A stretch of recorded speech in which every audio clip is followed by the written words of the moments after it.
ادعونی کا معنی کیا لکھا ہے؟ سلونی. آگے لکھا ہے آز.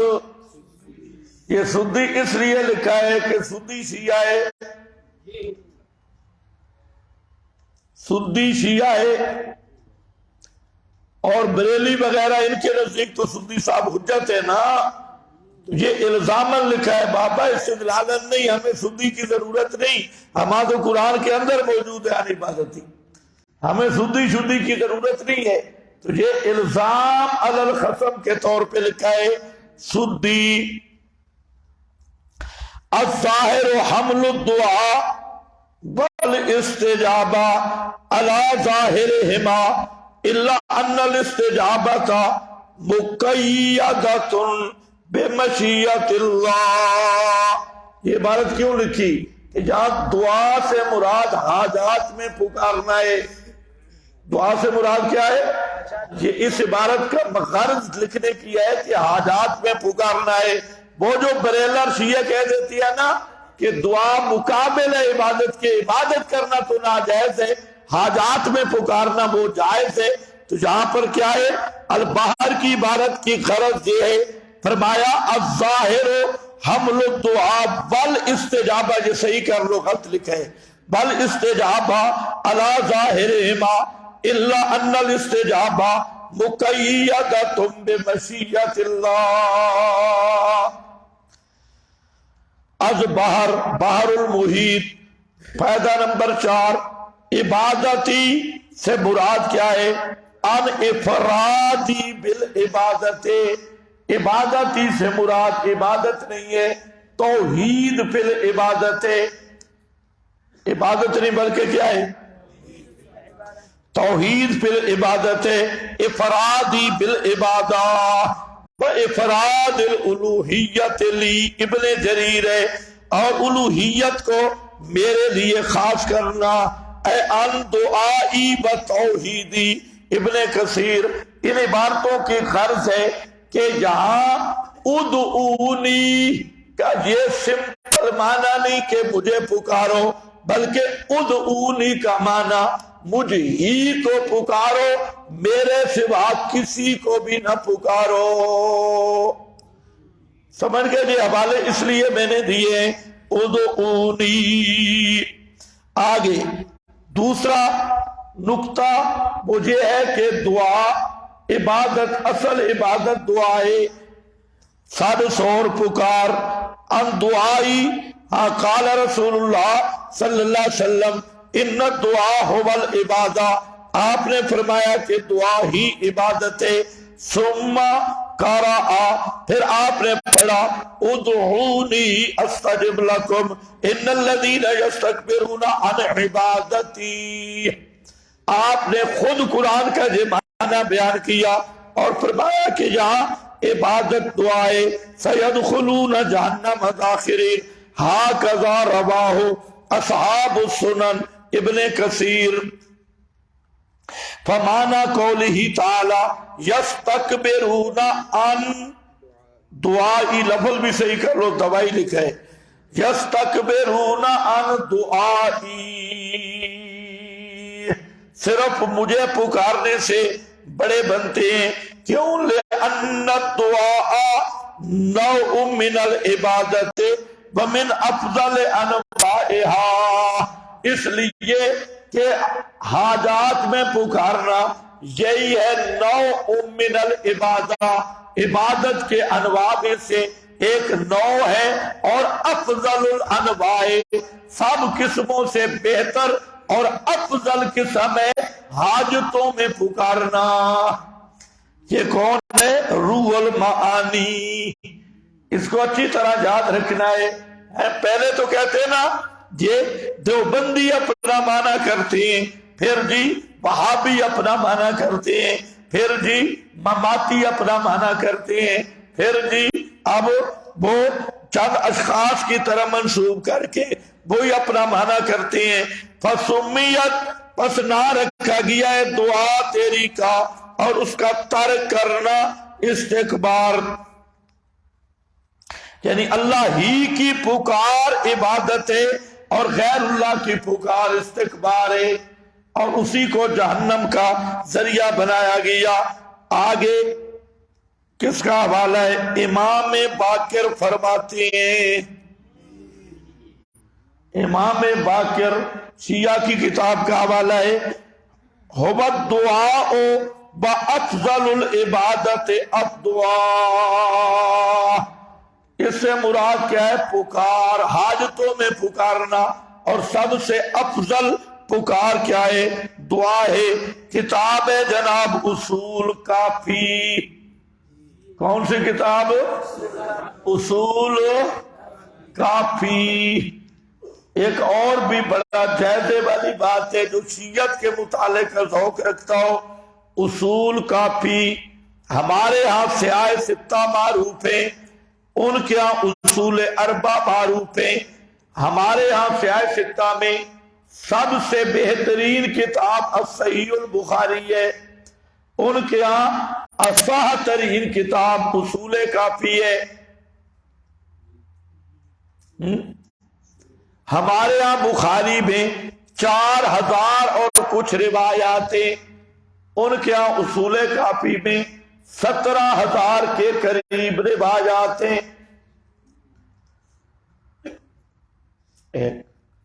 اب دیکھنا یہ ہے کہ 4000 اور کچھ روایات جو ہمارے یہاں ہیں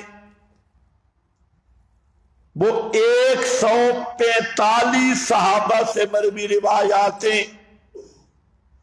کتنے صحابہ سے؟ 145 صحابہ سے مروی روایات بخاری میں، 4000 اور کچھ روایتیں، اور راوی صحابہ تقریباً 100، یعنی 150 کر لیں، 145 150 صحابہ کے قریب تقریباً، تتبع ہے نا، تو اس کے قریب صحابہ سے مروی روایاتیں۔ اب ذرا دیکھنا ہے اصول کافی میں کتنے صحابہ سے مروی روایاتیں؟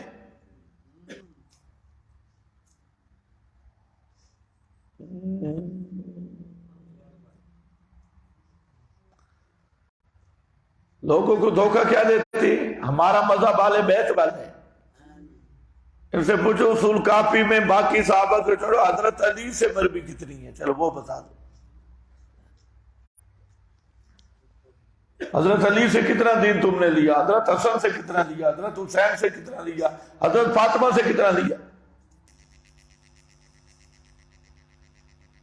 کوئی دنیا کا شیعہ وہ بتا دے، اور جب وہ کیلکولیٹر پہ حساب کرے گا نا، چہرہ واضح ہو جائے گا کہ اہل بیت سے مذہب کس نے لیا ہے۔ آپ میری بات کو سمجھ رہے ہو؟ ابھی میں صرف سوال چھوڑ رہا ہوں، پوچھو ان سے، لوگوں کو گمراہ کرتے ہو ہمارا سے مذہب جی 5 تن پاک والا ہے، جو 5 تن پاک میں پہلے نبی پاک ہے، ان سے پوچھو اصول کافی میں نبی پاک سے کتنی روایتیں ہیں؟ 17000 من چھوڑیا، اسے قریب تے پیغمبر کریم سے کتنا دین لیا ہے؟ پیغمبر کے صحابہ سے کتنا دین لیا ہے؟ چلو صحابہ کو تم نہیں مانتے، علی سے کتنا لیا، حسن حسین کی کتنی روایتیں؟ اپنی کافی سے دکھاؤ۔ کوئی بھی نہیں، تقریباً 9000 سے زائد روایتیں تو صرف امام جعفر صادق سے، اور 4 راوی، ہمارے راوی 145 صحابہ کھڑے، اور امام جعفر صادق سے 4 راوی، اور 4 راوی کتنے نیک ہیں؟ امام جعفر ہاتھ اٹھا کے کہتے ہیں اللہم لعن زرارہ، اللہ زرارہ پہ لعنت کر بے ایمان کے، یہ زندگی کے جھوٹ بولتا ہے مجھ پہ، 4 راویوں پہ امام لعنت کر رہا ہے کہ یا اللہ یہ اتنا حرامی ہے، میرے پاس اور بات کرتا ہے، باہر نکل کے اور بات کرتا ہے۔ کتنے پاک صاف راوی ہے، 4 راویوں پہ امامت کی پھٹکار ہے، امام لعنت کر رہے ہیں، اور یہ تقابل کرتا ہے، اور جی اب اہل بیت والا مذہب ہے ہمارا، اہل بیت سے ہم نے لیا ہے، تم نے اہل بیت سے نہیں لیا، تمہارا مذہب خالص لعنتی راویوں سے آیا ہے۔ جن کے لعنتی ہونے پر ائمہ معصومین کی مہریں لگی ہوئی ہیں، یا عصمت کا عقیدہ گیا یا پورا مذہب گیا۔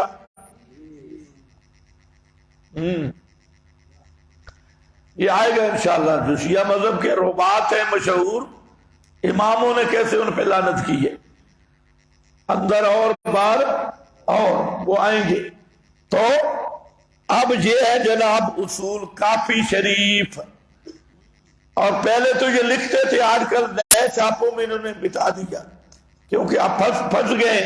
خود کافی ان کے منہ پہ ایسی کالا کہ اب انہوں نے لکھنا چھوڑ دیا۔ پہلے تو کہتے کہ ھذا کافل لشیعتنا، کہ یہ جو کافی ہے ہماری امام غیب کی مصدق کا کافی ہے۔ جب وہ کافی والے نے کافی لکھی تو امام جو غیب ہے، اس وقت غیبت صغرا کا زمانہ تھا، خواص سے ملاقات ہوتی تھی، تو اس نے کافی ان کو پیش کی۔ امام نے مطالعہ کر کے فرمایا ھذا کافل لشیعتنا۔ اب اس قول میں سارے شیعہ پھنس گئے۔ کیوں؟ کہ جب معصوم کی تصدیق ہو گئی، اب کافی کی کسی ایک روایت کا انکار کرنے والا ڈبل کافر بن جاتا، کیونکہ وہ روایت بھی معصوم سے ہے اور معصوم کی مصدق ہے۔ تو اب شیعہ نے دیکھا کہ یہ تو 20 روایات کافی کی ہمارے خلاف پڑی ہے، اب اوپر بھی معصوم، نیچے بھی معصوم، مصدق بھی معصوم اور روایت بھی معصوم سے، معصوم کا انکار کفر ہے۔ اب بیچارے ہوئے پریشان۔ اب جو نئے چھاپے آ رہے ہیں انہوں نے یہ تصدیق ختم کر دی، ھذا کافر لشیعتنا۔ امام غیب نے آج کل رجوع فرما لی ہے، غیبت اب تو وہ ختم ہی نہیں ہو سکتا۔ وہ امام تو غیبت کبریٰ میں چلا گیا، اور غیبت کبریٰ میں تو اس امام سے صرف مچھیاں ہی مل سکتی ہے۔ اب مچھیاں ان کو بتا ہی نہیں سکتی، یا مینڈکی ملتی ہے۔ اب تو وہ غار ہی ساری توڑ دیا امریکہ نے بمباری کر کے، سورہ مرہ والی غار ہی کوئی نہیں، اور یہ بیچارے شام کو مولا سلام وہاں جا کے کہتے ہیں کہ مولا ہم آ گئے، گھوڑوں پہ چڑھ کے آتے ہیں۔ اگے امام کہتے ہیں دھر تم پہ لعنت ہے، تم پر میں کیسے اعتبار کروں؟ حسین کو تم نے شہید کروایا، علی کو تم نے شہید کروایا، اس لیے او لعنتیو دفع ہو جاؤ، جب تک تم میں سے کوئی مومن مجھے لینے نہیں آئے گا 313 شیعہ مومن نہیں بن جائیں گے، میں غار سے باہر نہیں آتا۔ پہلے بھی میرا تمہیں اعتبار کوئی نہیں ہے، پہلے جو تم نے کرتوت کیے، اب 313 شیعہ پوری دنیا میں ابھی تک مومن نہیں، پھر ہم کافر کہیں تو دکھ کیوں ہوتا ہے؟ اگر تم بھی 313 مومن بن جاتے، امام تو غار سے نکل آتا۔ بھائی تم اتنی تو غیرت کرو نا، اتنے ماتمی جلوس دیکھو تے تعداد 313 تو مومن بن جاؤ، تاکہ امام قید سے رہا ہو۔ تم نے امام کو قید میں اسی طرح رکھا ہوا ہے، اور امام نے اب تم پہ اعتبار کرنا ہی نہیں ہے، کیونکہ کرتوت ایسے ہیں۔ پہلے کتنی دفعہ اعتبار کیا امام؟ حضرت حسین کے ساتھ وفا نہیں کی، حضرت حسن کے ساتھ نہیں کی، حضرت علی کے ساتھ نہیں کی۔ یہ 12واں امام کے لگ دے تھوڑا اس میں کر سو، حالانکہ یہ تو ہے ہی گپ شپ، تو ساری گپ شپ ہے۔ دیکھو جناب کیا آیا اصول کافی پاک، مولا فرماتے ہیں، مولا باقر فرماتے ہیں، مولا ذرا ہاتھ ہولا رکھ، مولا پاک فرماتے ہیں حبت دعا و افضل العبادت الدعا۔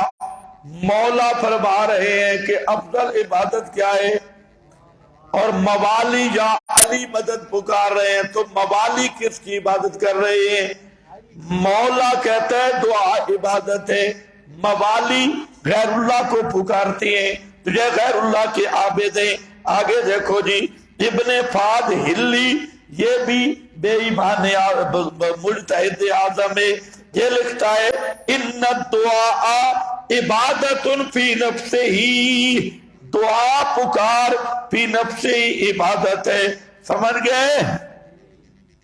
یہ عیدت الدائی ہے محمد حسین نجفی القذاب الدجال مقیم سرگدا، یہ محمد حسین نجفی ہے، یہ شیعہ کا مجتہد ہے، پاکستان میں شیعہ کا بڑا مجتہد یہ محمد حسین نجفی ہے، سرگودا میں رہتا ہے، اور محمد حسین ڈھکو سے مشہور ہے، ڈھکو نجفی۔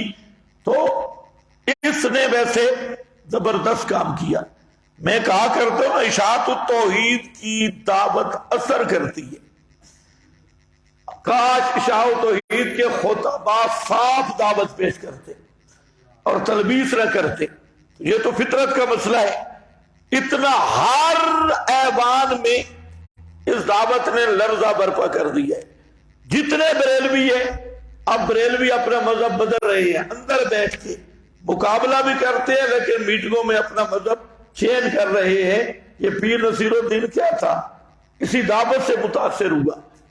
غلام رسول سعیدی کراچی والا، اس نے اتمام البرہان میں نے بڑے حوالے دیے، پھر بریلویوں نے اس کے خلاف کتابیں بھی لکھی، اتمام البرہان میں آیا حوالے۔ اس نے توحید کی اتنی زبردست باتیں لکھی ہیں کہ معارف القرآن والا بھی پیچھے رہ گئی ہے، اور لگتا ہے معارف القرآن آدمی پڑھے تو لگتا ہے یہ بریلویوں نے لکھی ہے، اور سعیدی کی باتیں پڑھے تو لگتا ہے کہ یہ دیوبندیوں کی کتاب ہے۔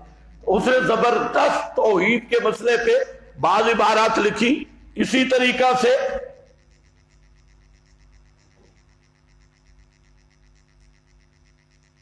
پتہ نہیں کیا لکھا ہے ابھی،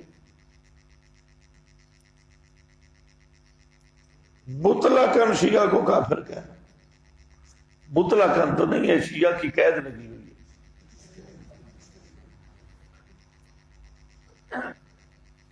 یہ قید تھوڑی ہے شیعہ کی، یہ بھائی سارے کچے ملا ہیں۔ یہ جب تکفیر کا مسئلہ آئے گا تو میں بتاؤں گا۔ ہاں بھائی دیکھو کیا کہہ رہا ہوں،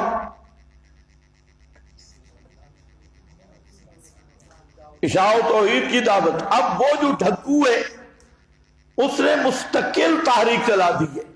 اس نے کہا جو امام کو مشکل کشا ہے پکا مشرک ہے، جو یا علی مدد کا نعرہ لگا ہے کٹر مشرک ہے، ابو جہل اور اس کے اندر کوئی فرق نہیں ہے، شیعہ، لیکن شیعوں کے اندر اس نے تاریخ چلا دی۔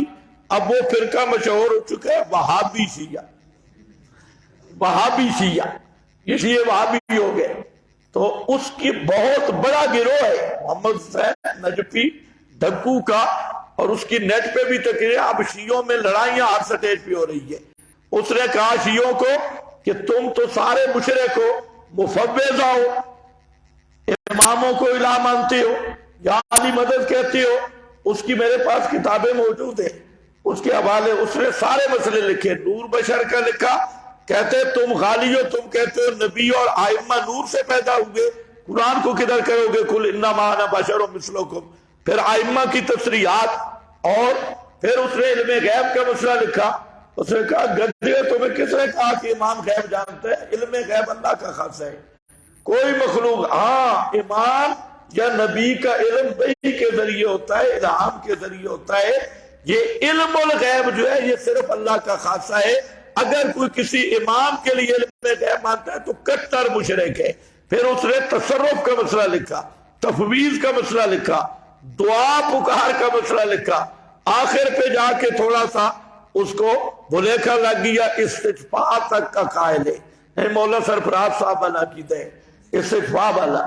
باقی جو اوپر کے مسائل تھے وہ سارے صاف کرتا گیا، اور پھر اس نے ناد علی پر زبردست رد کیا۔ یہ جو کہتے ہیں جو آپ نے وہاں تبوک جا رہے تھے یا خیبر میں ناد علی مزر العجائبی یا علی کلو غم بہم سینجلی یا علی یا علی یا علی، یہ ہے ناد علی۔ یہ پڑھو تو ہر غم ٹل جاتا ہے۔ ادھر ایک مری میں پیر ہے، وہ یہ ناد علی پڑھ کے جن اترواتا ہے، کوئی جنوں والا جائے تو کھڑے ہو جائے، یہ ناد علی پڑھتا ہے۔ اس نے صحیح چیلنج کیا شیعوں کو۔ اس نے کہا نجفی نے، کہا بندے کے بچے جو تم نے نکالی کہا ہے ناد علی، یہ کسی شیعہ میں جرأت ہے تو حضرت علی یا نبی پاک سے چھوڑو، کسی ایک امام سے ثابت کر دو جس نے جہاں نعت علی کا وظیفہ پڑھا ہو، اور یہ تمہاری ساری گھڑنتو ہے۔ اور اس نجفی کا آج تک چیلنج باقی ہے شیعہ پر، آج تک شیعہ جواب نہیں دے سکے اس کو کہ نعت علی آئی کہاں سے۔ لوگوں کو تو بتائیں گے خیبر میں پکارا نعت علی، فلانی جگہ پہ پکارا، اس نے کہا خیبر چھوڑو، 12ویں امام تک اس کا ثبوت پیش کرو۔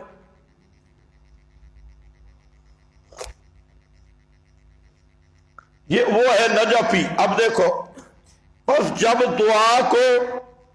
دعا کرنا نہ صرف عبادت بلکہ افضل العبادات ہے، اور عبادت ذات ایزدی کے ساتھ مختص ہے، تو دعا اور پکار بھی خدا کی ذات کے ساتھ مختص ہوگی۔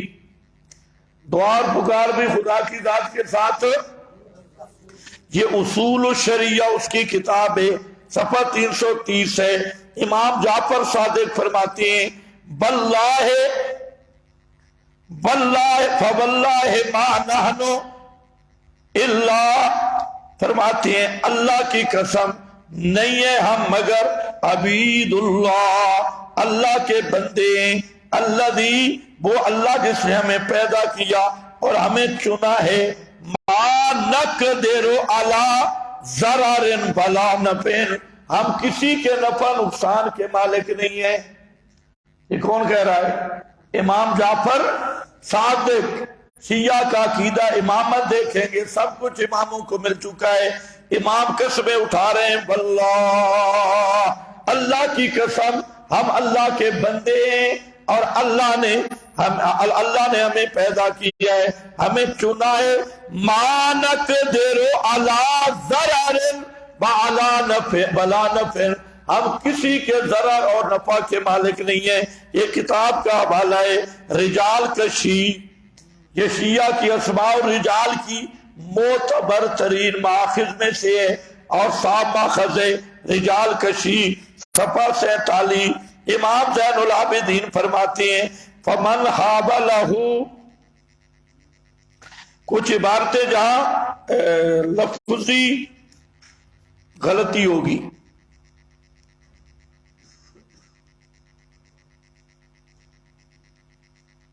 چلو یہ عبارت میں لکھا دوں گا، اس میں لفظی غلطی ہے جہاں اصل کتاب سے دیکھیں گے۔ صحیفہ کاملہ کی عبارت ہے، فرماتے ہیں وَعَلَمْ أَنَّهُ لَمَّا كَانَ لَهُ تَعَالَى خَزَائِنُ السَّمَاوَاتِ وَالْأَرْضِ، جب آسمان و زمین کے خزانے صرف اللہ کے ہاتھ میں ہیں، مَكَانَ أَمْرُهَا بِيَدِهِ، اور اس سب کا تصرف اللہ کے ہاتھ میں ہے، لا معطی ولا معنی الا هو،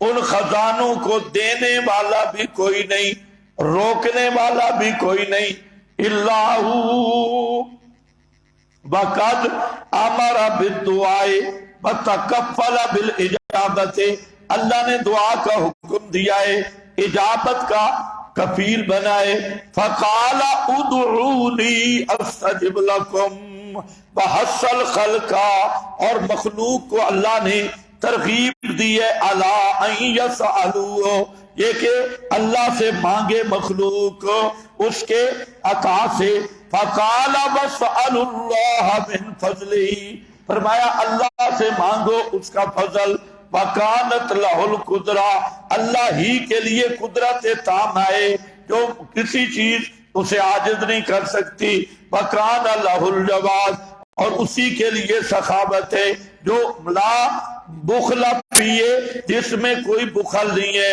بلغنا، اور اللہ ہی کو غنا ہے، الذی لا فقر معہ ہے، الذی فقر معہ لا ینقصہ، جس کے ساتھ فقر نہیں ہے، یہ لا فقر معہ ہے لفظ، لا فقر معہ، ایسی غنا جس کے ساتھ فقر نہیں ہے، اور نہیں کم کرتی عطا، اور نہیں نقصان دیتا منع، اگر اللہ دینے پہ آئے تو اس کے خزانوں میں کبھی نہیں ہے، اور روکے تو کوئی چیز اسے ضرر نہیں دے سکتی۔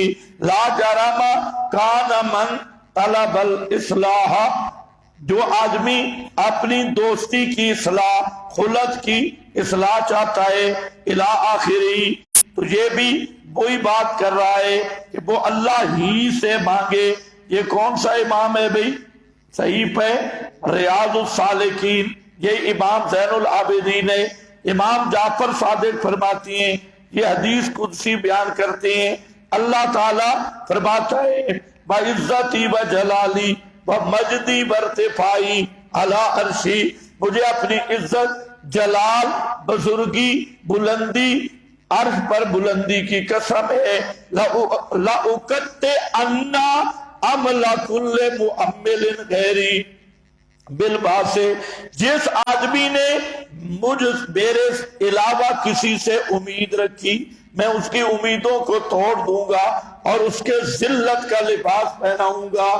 جو میرے علاوہ کسی اور سے امیدیں رکھے گا، اس کو ذلت کا لباس پہناؤں گا، اس کی عزت تار تار کر دوں گا اور اس کو قرب نصیب نہیں ہوگا۔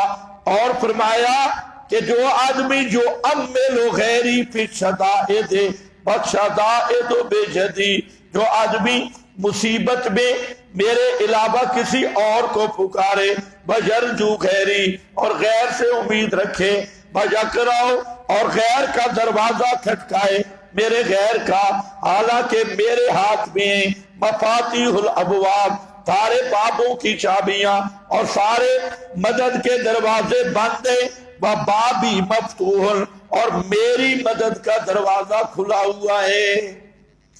سارے دروازے بند ہیں، میری مدد کا دروازہ کھلا ہے۔ لمن دعانی، بات سے اس کے جو مجھے پکارے، فمن ذا الذی، کون ہے وہ آدمی جو امید رکھتا ہو اب نوائب کے لیے، فقطعتو، میں اس کو توڑ دوں، دونہا، اس کے علاوہ، ومن ذا الذی، اور جو شخص، کون ہے وہ جو میرے ساتھ امیدیں رکھے اور میں اس کی امیدوں کو توڑ دوں، کون ہے وہ جو میرے ساتھ میرا بندہ بنے اور میں اسے راضی نہ کروں۔ الاخر، یہ ریاض الصالحین ہے۔ قضا فی عدت الدائی، امام کاظم فرماتے ہیں، موسیٰ کاظم، ما من مخلوق یعتصم بمخلوق دونی الا قطعت اسباب السماوات۔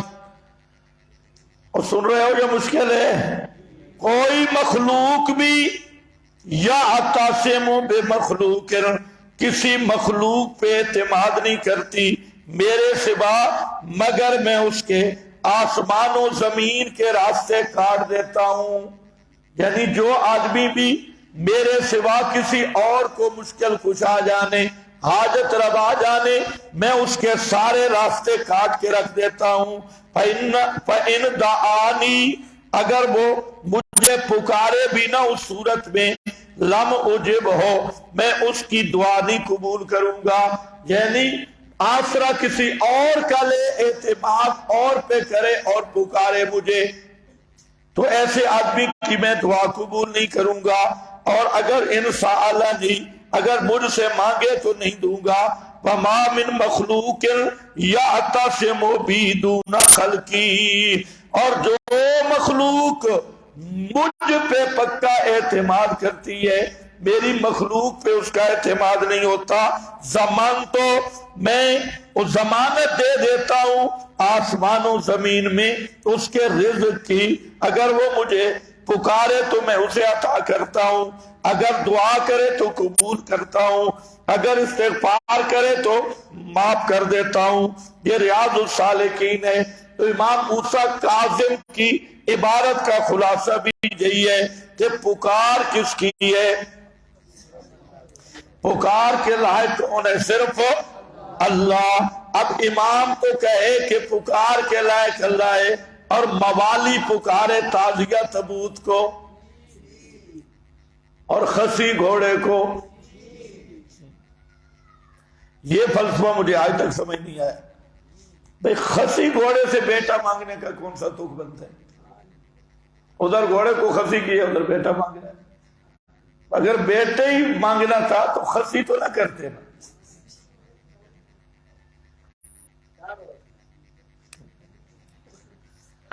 یہ نکتہ ویسے قابل حل ہے، کوئی ذاکر ملے تو اس سے پوچھو، بھئی خسی سمجھتے ہو نا؟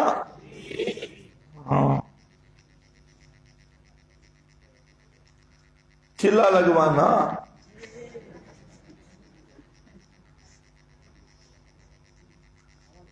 تو گھوڑے کو خسی کرتے اور پھر بیٹے مانگتے ہیں۔ اے مولا، اے مولا۔ اچھا چلو بلا تبصرہ چھوڑ دیتا ہوں۔ دیکھو امام موسیٰ کاظم فرماتے ہیں کہ مانگنا کس سے؟ اللہ کے سوا۔ مانگنا تو دور کی بات، اللہ کے سوا۔ یا قسم، اللہ کے سوا کسی کا آسرا لیا نہ، اللہ اپنے دربار سے دھتکار دیتا ہے، کسی دوسرے کا آسرا ہی نہیں لینا۔ سمجھ گئے ہو؟ اچھا یہ جو ابتدائی طلباء وغیرہ ہے نا، یہ بڑے بڑے علماء بیٹھے ہیں، تفصیلی ترجمہ ان عبارتوں کا ان سے سمجھ لیا کرو۔ اب ایک ایک عبارت کا تفصیلی ترجمہ لفظ لفظ میں سمجھاؤں تو یہ نہیں ہو سکتا۔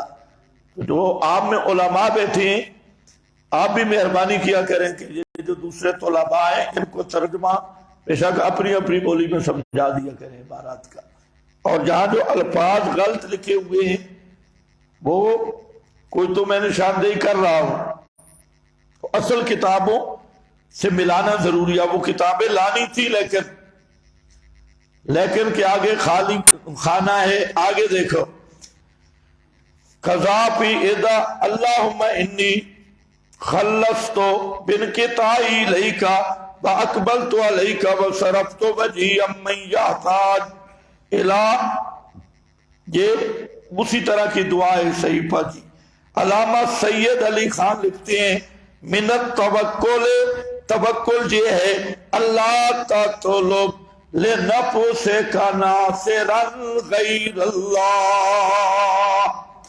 توکل کا معنی لکھ رہا ہے اللہ کے سوا کسی سے مدد نہیں مانگنی، اللہ کے سوا کسی سے، وَلَا لِرِزْقِكَ قَاسِمًا غَيْرَ اللَّهِ، اور رزق اپنے رزق کا اللہ کے سوا کسی کو قاسم نہیں بنانا۔ قاسم کون ہے؟ اب یہ خان صاحب تو احمد رضا خان صاحب سے بھی اچھا ہے، یہ شیعہ خان صاحب ہے، بریلوی خان صاحب سے اچھا ہے، کیونکہ وہ کہتے ہیں رزق کا قاسم نبی پاک ہے، ہر چیز کے قاسم نبی پاک ہے۔ اور یہ خان صاحب کہہ رہا ہے کہ وَلَا لِرِزْقِكَ قَاسِمًا غَيْرَ اللَّهِ وَلَا لِعَمَلِكَ شَاهِدًا، اور اپنے اعمال کا کسی کو گواہ نہ بنانا، ریاکاری نہ کرے، اپنے عمل کا کسی کو گواہ نہ بن، دکھا دکھا دکھا کے نہ عمل کرنا، اور ناصر بھی غیر اللہ کو نہ بنانا، قاسم بھی غیر اللہ کو نہ بنانا۔ یہ عدت الدائی ہے۔ حضرت امیر المومنین فرماتی ہیں فَإِذَا اشْتَدَّ الْفَزْعُ فَإِلَى اللَّهِ الْمَفْزَعُ، جب مشکل بڑھ جائے تو اللہ میں حسر ہے یا نہیں؟ غور سے دیکھو، الاللہ المفزع، جب مشکل مصیبت آ جائے تو اللہ ہی کی طرف بھاگنا ہے، وہی جائے پناہ ہے، اسی ہی کو پکارنا ہے۔ یہ مولا فرما رہے ہیں، مولا علی، یہ مولا فرما رہے ہیں۔ اور مولوی کیا کہہ رہا ہے جب مصیبت ہو تو کہنا علی علی، علی خود کیا فرما رہے ہیں الاللہ المفزع، اور جب مصیبت آ جائے پکارنا کس کو ہے؟ کون کہتے ہیں؟ یہ مولا علی کہتے ہیں۔ تمہیں مولا کہتے ہو کیا ہے؟ فَإِذَا اشْتَدَّ الْفَزْعُ فَإِلَى اللَّهِ الْمَفْزَعُ، یہ اصول کافی ہے، کتاب الدعا ہے۔ اور امام موسیٰ کاظم فرماتے ہیں ما من طلاء ينزل على عبد مؤمن فيلهمه الله الدعاء الا كشف ذلك البلاء۔ امام موسیٰ کاظم فرماتے ہیں کہ جو مومن پہ مصیبت آئے اور اللہ مومن کو اپنی پکار کی توفیق دے دے، کیا ہے یلہمو، اپنی پکار دل میں ڈال دے کہ اللہ ہی کو پکارنا ہے، تو اللہ اس مصیبت کو دور کر دیتے ہیں۔ اور آگے امام زین العابدین کیا کہہ رہا ہے؟ انت المدعو للمہمات، انت المدعو، اللہ تو ہی ہے المدعو، اللہ تو ہی ہے المدعو۔ اعوذ باللہ پڑھو، وہ شیطان آیا ہوا ہے، ابلیس ہے۔ ہاں بھئی، انت المدعو، اللہ تو ہی پکار کے لائق ہے۔ انت المدعو، تم کہہ سکتے ہو کرامت ہم تم نے ابلیس کو آنکھوں سے دیکھ دی ہے۔ ہاں بھئی، انت المدعو، اور سنو سنو کیا کہہ رہا ہوں، تو ہی کیا ہے؟ ہاں، تو ہی پکار کے لائق ہے، المدعو۔ اور بھی ہے کوئی؟ للمہمات وانت المفزع، تو ہی مفزع ہے جائے پناہ ہے مصیبتوں میں، بلا يندفع منها الا ما دفعت، بلا ينکشف منها الا ما کشفت، کوئی مصیبت ٹال نہیں سکتا مگر وہ جو تو ٹالے، اور کوئی مصیبت حل نہیں کر سکتا مگر جو تو حل کرے۔ یہ صحیح پائے علامہ سید علی خان لکھتا ہے تعریف المسند ہنا بلام الجنس لافادۃ الکسر تحقیقاً باعتبار تقییدہ بالظرف اذ لیس غیرہ تعالی مدعوبا للمہمات۔ یا حسر والا معنی جو میں کر رہا تھا، یہ سید علی خان شیعہ ہے، اس کی تائید ہے کہ یہاں حسر والا معنی ہے کہ مشکل کشا کوئی نہیں، حاجت روا کوئی نہیں سوا اللہ کے۔ یہ بالظرف اذ لیس غیرہ تعالی مدعوبا للمہمات ولا مفزعا فی الملمات، وان دعا غیرہ لہا، اگر غیر کو پکارے، یا فاضع الیہ فیہا، غیر کی طرف پناہ حاصل کرے، تو وہ کیا ہے؟ فہو جہل محض او شرک خفی او صریح۔ یہ اگلا اور ٹھیک ہے، یہ شرک صریح ہے، یعنی یا تو جہالت ہے یا شرک خفی ہے یا شرک صریح ہے۔ اللہ اس بنیاد پر کہ دعا اندہ نزول ہے، جب کوئی مصیبت آ جائے اللہ سے اللہ کو پکارنا، اللہ کی پناہ میں آنا، ہینا حلول المہمات دونا غیر ہی امرن فطری، امرن فطری، مصیبتوں میں اللہ ہی کو پکارنا یہی فطرت ہے۔ یہی امر کون سا ہے؟ اس پہ خاص نشانی لگاؤ، یہی امر فطری ہے۔ کما قال تعالی وَإِذَا مَسَّكُمُ الضُّرُّ فِي الْبَحْرِ ضَلَّ مَن تَدْعُونَ إِلَّا إِيَّاهُ قَالَ أَرَأَيْتَكُمْ إِنْ أَتَاكُمْ عَذَابُ اللَّهِ أَوْ أَتَتْكُمُ السَّاعَةُ، کیا اللہ کے اغیر اللہ تدعون،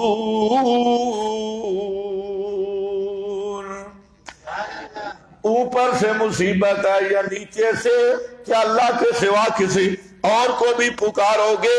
یہ ریاض السالکین ہے، سب سے بہتر عبارت ہے امر فطری، اور یہ ہر فرقے کی عبارتیں آئی ہے، یہی فطرت ہے، فطرت اللہ۔ اور یہی ہے الستو بربکم، یہی ہے کل مولود یولد علی فطرت الاسلام، اور یہی ہے دین توحید، دین فطرت، امر فطری۔ آگے ذرا دیکھنا، امام رضا فرماتی یا من یعلم الغیب یا من لا یعلم الغیب الا ہو، یہ لا لکھنا ہے، لا یعلم الغیب الا ہو، یا من لا یصرف یصرف السوء الا ہو، یا من لا یدبر الامر الا ہو، یا من لا یغفر الذنب الا ہو، یا من لا یخلق الخلق الا ہو، یا من لا ینزل الغیث الا ہو۔ یہ دعائیں ہو رہی ہیں، اور دعا کیا ہے؟ اے وہ ذات پاک جس کے سوا غیب کوئی نہیں جانتا، اے وہ ذات پاک جو مصیبت کو تیرے سوا ٹال کوئی نہیں سکتا، اے وہ ذات پاک تیرے سوا کوئی کائنات میں مدبر نہیں ہے، اے وہ ذات پاک تیرے سوا کوئی گناہ کو بخش نہیں سکتا، اے وہ ذات پاک تیرے علاوہ کوئی پیدا نہیں کر سکتا، اے وہ ذات پاک تیرے سوا کوئی بارشیں نہیں اتار سکتا۔ یہ ساری شانیں کس کی بیان کر رہا ہے؟ اللہ کی ہیں۔ یہی ہے توحید، یہی ہے پکار، یہ مفاتی ہے۔ دعا عبادت کی روح اور اس کا مغز ہے۔ یہ بریلوی حضرت ہے پیر کرم شاہ، جہاں تک شیعوں کی باتیں تھی کہ دعا اور پکار یہ اصل عبادت ہے، اب آ جاؤ جی بریلوی حضرات کہتے ہیں جناب دعا عبادت کی روح اور اس کا مغز ہے، کیونکہ انتہا درجہ کی عاجزی اور نیاز مندی کو عبادت کہتے ہیں۔ اس کا ظہور صحیح معنوں میں اسی وقت ہوتا ہے جب انسان مصائب میں گھرا ہو، دو ساتھ چھوڑ گئے ہوں، ہر تدبیر ناکام ہو چکی ہو، حالات کی سنگینی نے اس کی قوت طاقت کو ریزہ ریزہ کر ڈالا ہو، جب ہر طرف سے امیدیں منقطع کر کے، ہر طرف سے اسباب سے بھی گئے، ہر طرف سے گئے، امیدیں منقطع کر کے اپنے رب کریم کے در اقدس پر آ کر وہ سرے نیاز جھکا دے، اس کی زبان گنگو، دل درد مند کی داستان اشک کے بار آنکھیں سنا رہی ہوں، اشک بار آنکھیں سنا رہی ہوں، اور اس کو یقین ہو کہ وہ اس قادر مطلق کے سامنے اپنا قصہ غم پیش کر رہا ہے اور اپنی مشکل کو بیان کر رہا ہے، جس کے سامنے کوئی مشکل ہی نہیں، نیز جس سے یہ پختہ اعتماد ہو کہ یہاں سے کبھی کوئی سائل خالی نہیں گیا۔ ابھی تک کہتے ہماری سنتا نہیں، ابھی کہہ رہا ہے یہاں سے کوئی سائل خالی نہیں گیا، میں کبھی خالی اور محروم نہیں لوٹایا جاؤں گا۔ جو عجز و نیاز، جو غایت و تذلل، جو خضوع خضوع اس وقت ظہور پذیر ہوتا ہے، اس کی مثال کہاں ملے گی؟ اسی لیے تو رحمت عالم صلی اللہ علیہ وسلم نے فرمایا الدعاء مخ العبادہ، دعا ہی اصل عبادت ہے۔ یہ ہے جناب ضیاء القرآن پیر کرم شاہ بھیروی، اتنا تو مان گیا نا کہ حاجات میں پکارنا یہ کیا ہے؟ بولو، یہی ہم منوانا چاہتے تھے، یہ عبادت ہے۔ آگے جناب، اچھا نہیں آ رہی ہے لیکن پیچھے آ جا۔ میں نے عرض یہ کیا کہ الدعاء حاجات اور مشکلات میں پکارنا یہ عبادت ہے۔ اللہ کو پکارے تو اللہ کی عبادت ہے، پیر کو پکارے تو پیر کی عبادت ہے۔ زندہ کو پکارے تو زندہ کی عبادت ہے، مردہ کو پکارے تو مردہ کی عبادت ہے، رسول کو پکارے تو رسول کی عبادت ہے۔ اور کلمے میں اقرار تھا لا الہ الا اللہ۔ اب جب غیر اللہ کو پکار رہا ہے تو غیر کی عبادت کر کے کیا بن گیا؟ اور کلمے کا منکر بن گیا، کلمے والے عہد کو توڑ دیا ہے۔ اس لیے ایک مسئلہ یہ تھا۔ دوسرا ایک لطیفہ سن لو، یہ جو رضا خانی ہے نا، رضا خانی ہر مسئلے پہ مناظرہ کرنے سے بھاگتی، لیکن دو مسائل ہیں جس پہ انہیں بڑا ذوق ہوتا ہے مناظرہ کرنے کا۔ ایک موضوع ہے عبارات اکابر اور دوسرا موضوع ہے دعا بعد الجنازہ۔ ان دو موضوعات پہ رضا خان کو اتنا ذوق ہے مناظرہ کرنے کا، رات کو بھی آپ کہیں وہ تیار ہے۔ اس کی وجہ یہ ہے جہاں آج کل میلاد النبی ہے، یہ بدعات وغیرہ، اس کی وجہ یہ ہے کہ انہیں پتہ ہے کہ علم الغیب، حاضر ناظر، مختار کل، دعا پکار، ان مسائل پہ ہے تو پورا قرآن ہمارے خلاف نازل ہوا ہے۔ اگر کوئی ناظر قرآن پڑھنے والا بھی کھڑا ہو گیا، پورا قرآن جہاں سے بھی پڑھو ان کے خلاف ہے۔ لہذا انہوں نے طریقہ اختیار کیا کہ عبارات اکابر ہے، اس میں ہم ساری یہودیوں گستاخیوں والی آیتیں، یہودیوں منافق جن میں ان کا تذکرہ ہے، ساری علماء دیوبند پہ فٹ کر دیں۔ کون ہے پوچھنے والا؟ اردو آیت پڑھی، ادھر نام لے لیا شاہ اسماعیل شہید کا، تو وہ گالیوں کے جو بریلوی مولویوں نے کورس کیا ہوتا ہے۔ احمد رضا خان کی اگر کتابیں پڑھے 4 صفحوں کے بعد لفظ کتا نہ ملے تو پھر کہنا، کیونکہ پیر کی جب بیعت ہوا تو خود فرماتی ہے میں نے جب پیر کی بیعت کی تو حضرت صاحب جب گئے بیعت کے لیے تو 2 اعلیٰ نسل کے کتے بھی ساتھ لے گئے۔ پیر بھی شوقی تھا، اس نے جاتی خلافت عطا کر دی، تربیت شربیت نہیں، پہلے دن ہی دے دیتی کتا دا انعام۔ اچھا، دعا بعد الجنازہ پہ بریلوی بڑے شوق سے مناظرہ کرتی، اور کیوں کہ جتنی دعا پکار والی آیتیں ہیں نا انہوں نے ثابت کرنا ہے دعا بعد الجنازہ۔ اب جتنے مناظرے آپ ان کے دیکھیں وہ یہی پڑھیں گے قال ربکم ادعونی، اللہ نے فرمایا دعا مانگو۔ یہ دیوبندی کہتے ہیں دعا نہ مانگو، اب لوگوں کس کی مانو گے؟ تو وہ جو استدلال کرتے ہیں، اور میں سمجھتا ہوں کہ ہمارے جو حضرات نے بریلویوں سے اس موضوع پہ مناظرے کیے، ان سے ایک بہت بڑی بھول ہوئی، اور وہی تو اصول ہے۔ ہمارے حضرات سیدھے سادے ہیں، وہ یہ سمجھتے ہیں کہ ہم اصول کے مطابق مناظرہ کریں گے۔ اصول کے مطابق مطلب ہے موضوع کو نہیں چھوڑیں گے، وہ ادھر ادھر نہیں جاتے۔ لیکن اس کا بریلویوں نے بڑا غلط فائدہ اٹھایا، انہوں نے یہ ساری دا سادہ کا عبادی انی فانی قریب ادعونی اجیبو امی یجیب المضطر اذا دعاہ، یہ بھی پڑھتی ہے۔ 5-10 ایتیں پڑھی، اب عوام فرق نہیں کر سکتی۔ آپ کے حضرات کہتے ہیں ہم اصول پہ کر رہے ہیں، یاد رکھو جہاں اصول کی ضرورت نہیں ہے، کیونکہ انہوں نے خود اصول کی خلاف ورزی کی۔ مسئلہ دعا بعد الجنازہ کا ہے، انہوں نے مسئلہ چھیڑا ہے دعا پکار کا، تو ہم نے موضوع چھوڑا ہے جو انہوں نے۔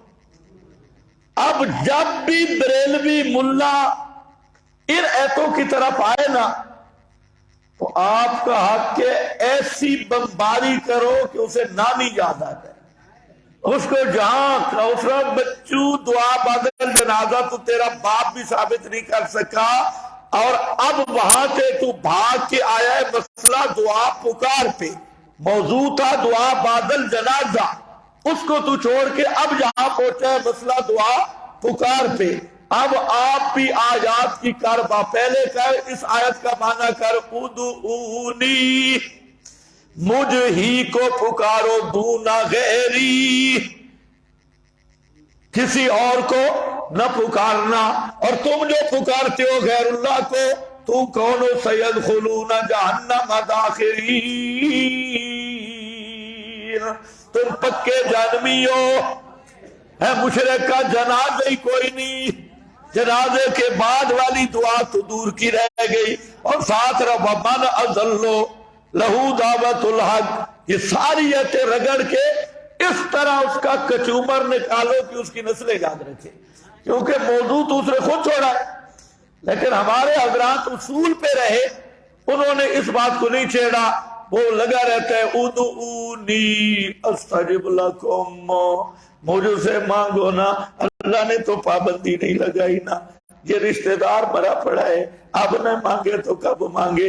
امن یجیب المضطر، تو جب کسی کا کوئی مر جائے مجبور ہے یا نہیں، جیا ہے، تو اللہ فرماتے ہیں مجبور جب بھی دعا مانگے میں قبول کرتا ہوں، جنازے سے پہلے مانگے یا جنازے کے بعد مانگے، سلام سے پہلے مانگے یا سلام کے بعد مانگے، وہ یوں پوریا تقریر ہے۔ لیکن آپ نے کیا کرنا ہے؟ ادھر سے پڑھیں کہ موضوع کیا ہے؟ دعا بادل، موضوع چھوڑ کے کون کی ہے؟ اس نے آیت پڑھی ہے قال ربکم امن یجیب اذا سالک عبادی، تو موضوع آپ نے چھوڑا ہے یا اس نے چھوڑا ہے؟ اس نے چھوڑا ہے، تو اس کو کہو بچو جنازہ تو ہوتا ہے مواعظ کا، تو ہے ہی مشرک، مشرک کا جنازہ ہی کوئی نہیں، پہلے مسئلہ پکارتے ہیں، ہاں اسی مسئلے پہ اس کو ایسا رگڑا لگاؤ نا، اسے تو 3-4 ایتیں پڑھنی ہوتی ہے، تم 50-60 پڑھ لو پکار والی، ہر ٹرم میں 10-10 ایتیں پڑھو تاکہ چس آ جائے۔ ایک مناظرہ میں حضرت نعمانی صاحب نے تھوڑا سا، وہ مولوی سعید اسد تھا، اس کے ساتھ سلارے کا جو مناظرہ ہے، اس میں نعمانی صاحب رحمہ اللہ نے اس آیت کو اس طرح پیش کیا، جب اس نے پڑھی ادعونی، ہر ایک کے سامنے پڑھتا تھا، تو نعمانی صاحب نے جہاں ایک تھوڑی ضرب لگائی، ادعونی دون غیری، مجھ ہی کو پکارو، میرے علاوہ کسی کو نہ پکارو، لیکن اس میں پھر لڑائی ہو گئی تھی، مناظرہ آگے چلا نہیں تھا۔ باقی جتنے مناظرے ہوئے ہیں دیوبندیوں بریلویوں کے، تو دعا بادل جنازہ کا مناظرہ موضوع ہے، اور ایتیں ساری پکار والی پڑھتے ہیں جن آیات کے مطابق تمام، تو جب اپنے آپ کو خود مشرک ثابت کر دیا پھر تو کام ختم ہو گیا۔ مشرک کا تو جنازہ نہیں ہے، ما کان للنبی والذین آمنوا، تو اب جنازے کے بعد والا موضوع تو ختم ہے، البتہ یہ موضوع پکا ہو گیا کہ رضا خانی اپنے بقول کٹر مشرک ہیں، غیر اللہ کے پجاری ہیں، غیر اللہ کے عابد ہیں۔